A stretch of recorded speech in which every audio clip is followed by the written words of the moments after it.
Let's go into our first topic, yeah? Ambapo tunaongea kuhusu foreign investors. Now I want to know how many people here are in support of foreign investors and why?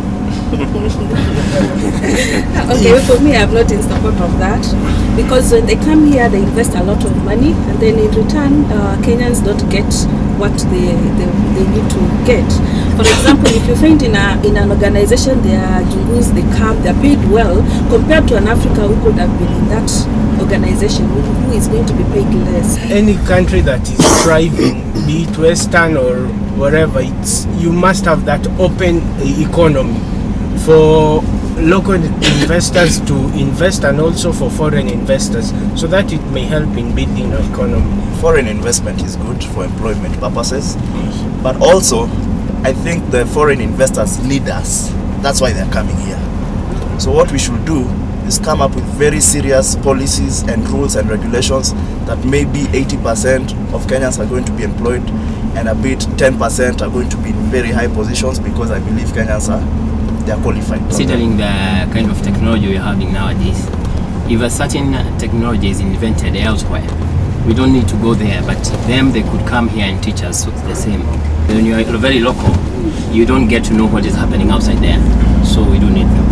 Hata sisi tuna invest outside there. Kwa hivyo tukiwafungia sisi pia hatutapewa hiyo chance ya kwenda nje. Still like the way Somalis are investing in Kenya. As in this place, we don't like this club, they're making a lot of noise by the building, put hotels and stuff. It's dead. So I want our lifestyle like Kenyans in some way. With foreigners also comes illegal immigrants in the country, and that is not looked after. So how do you regulate foreign investors who come to Kenya and what they're doing in our country? Balance is important. 2, we need to own the country. And owning doesn't mean having our whole street Kenyanized. No. We need to know what to exchange for. Is it culture we're exchanging for? Are we exchanging it for what they call globalization, getting money, having better lifestyles? A case example is that of China, 1920. Right now, China is almost like America, but they have not lost their culture. What can you say is some of the impacts of the foreign investment? In our quest to get the dollar, to get the foreign investment, we have really sold the land, which we shouldn't have. Foreigners have brought a negative impact on the side of housing. Let's say around Nairobi area, a house of 2-bedroom is going for 22k, of which by the year 2000 it was about 9,000. Now you see, things are very expensive. That's one side of the coin. The other side of the coin says that foreign investments inspire our economy at such a high rate. We actually attribute the economic growth in the country to foreign investment. So isn't it a good thing in that sense? Some things have come to our country, like let's say easily, if you go, you get everything there, of which before we used to go to boutique and things were very expensive. Kama hawa foreign investors wangekuwa hapa, where would Kenya be and how would it be like? Can you just imagine? Unfortunately, maybe it would be in the same position. Kenyans are quite enterprising, and we really, if we put our minds to it, we can really do a lot.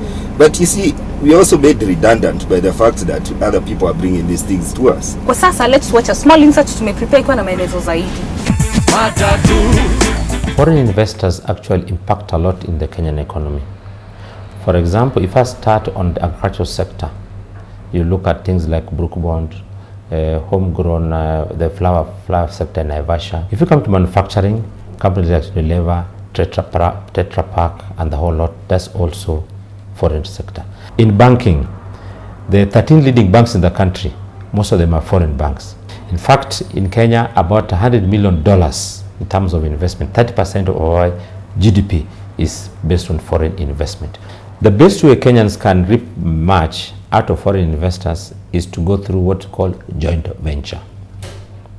Whenever foreign firm is coming into the country, be it manufacturing, agriculture, telecommunication, banking, name it, it's important that they partner with locals.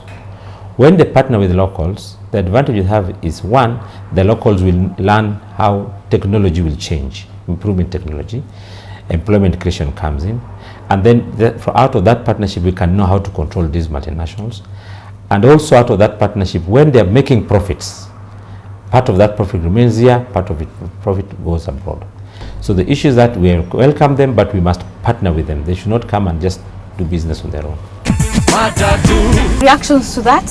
When they're saying that foreign investors will help get employment and all that, I still disagree with that, because the other time they wanted to bring machines to do the work, so that means most Kenyans won't be able to get jobs. Foreign investment is good so long as we are partners in that investment.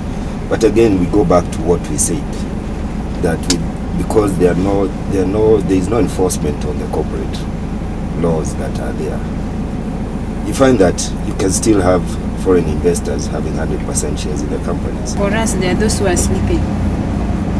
I don't agree Kenyans are sleeping. Kenyans are very industrious. Hata ukiangalia this side of Africa, even Africa in general, Kenyans are very industrious. They will let hatujapewa hiyo opportunity. Like it comes in terms of when they come with their force. They do their things, and if they incorporate Kenyans, they're paid funnily. And with your credentials, you'd rather stay at home or do your own things. This is why we are having brain drain in this country, because the jobs that we would be doing are being done by other people. So we export our manpower somewhere else. So many countries like Rwanda are the ones who are benefiting from Kenya. I'm yet to see a country that has fully developed without influence of foreign investment. I think there is no country. You won't find any foreigner who's not a citizen owning property in Russia. While in Kenya, a foreigner can anaweza register business and he owns 100% of that business. Na kufukuza. Yeah? I think Kenyans, I think we have a low self-esteem in my opinion. Because why do we allow such things to happen? It's corruption. No, unfortunately. Okay, it's corruption and it's low self-esteem. It's borders around all those things, even greed.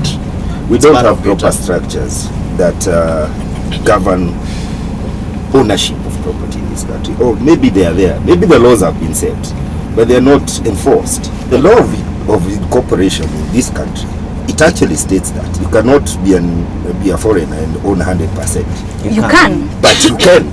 Yeah, No, you can't. But the law is there. The law is there. Yeah. But you can. Yeah, you see, it's just that the laws are not enforced. And when you talk about impunity now, this is where you're looking at. The Your best? designers jeans Yeah, out there, yeah. and it's made in Kenya. And you don't get those stuff as a Hapo student. EPZ. Alafu inatengenezwa hapa jeans, inaenda states Alafu inaweka alafu lebo. narudi capital. Alafu nakuja. I'll actually come to the issue of EPZ But they, and the structure. but they come here, but we normally don't buy them. We go for the cheap ones. What affects the economy starts from political. That how the political climate is runs down to economy. You must understand the basis of EPZ. You know, it's an American-Kenyan transaction. So it was agreed by the two governments to help us in trading with them.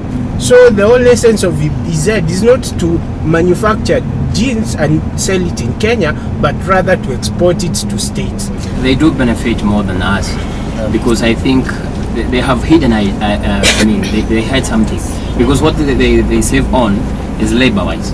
Because there, labor is very expensive. So here, labor is cheap. We just have to be very strong. We need a very strong leader who is going to cut ties, the diplomatic ties with America, with all these European. Yeah, kujivunia kwa Kenya. And then we start now developing our industries. We motivate our people. We need a really radical Mishuki kind of leader. Do you think we've brought this upon ourselves? Yes, and let me say yes. Reality is it starts from what they call colonial times. That this is a situation where we didn't know ourselves. Here is we are trying to make ourselves, and what they call in the economics, moving from agricultural to industrialization.